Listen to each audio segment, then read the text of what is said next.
మన దగ్గర ఒక పేషెంట్ వచ్చి, సార్ నాకు నోటి నుంచి దుర్వాసన వస్తుంది, చాలా గలీజ్ వాసన వస్తుంది. ఆ వాసన ఎలాగొస్తుంది అని అంటే, వెల్లుల్లిపాయలాగా వస్తుంది సార్ ఆ వాసన. సో దానివల్ల ఎక్కడైనా మీటింగ్లు వెళ్ళాలన్నా, ఫ్రెండ్స్ పక్కన కూర్చోవాలన్నా, హోటల్కి వెళ్ళాలన్నా, లేకపోతే ఆఫీస్లో చాలా ఇబ్బంది పడుతున్నాం సార్ అని ఒక పేషెంట్ మన దగ్గరకు వచ్చి కంప్లైంట్ చేసినాం. చాలా రకాల మెడిసిన్ వాడినప్పటికీ ఒక సొల్యూషన్ లేదు సార్. అయితే మా ఫ్రెండ్ హోమియోపతిలో సొల్యూషన్ ఉంటుంది అంటే మీ దగ్గరకు వచ్చాను సార్ అని చెప్పారు.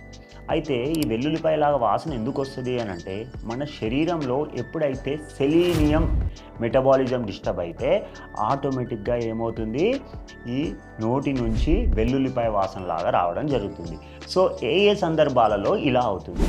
థైరాయిడ్ సమస్యతో బాధపడుతున్నా, లీవర్ సమస్యతో బాధపడుతున్నా, కిడ్నీ సమస్యలతో బాధపడుతున్నా మనకి ఏంటి అని అంటే ఈ నోటి నుంచి వెల్లుల్లిపాయ వాసనలాగా రావడం అనేది జరుగుతుంది.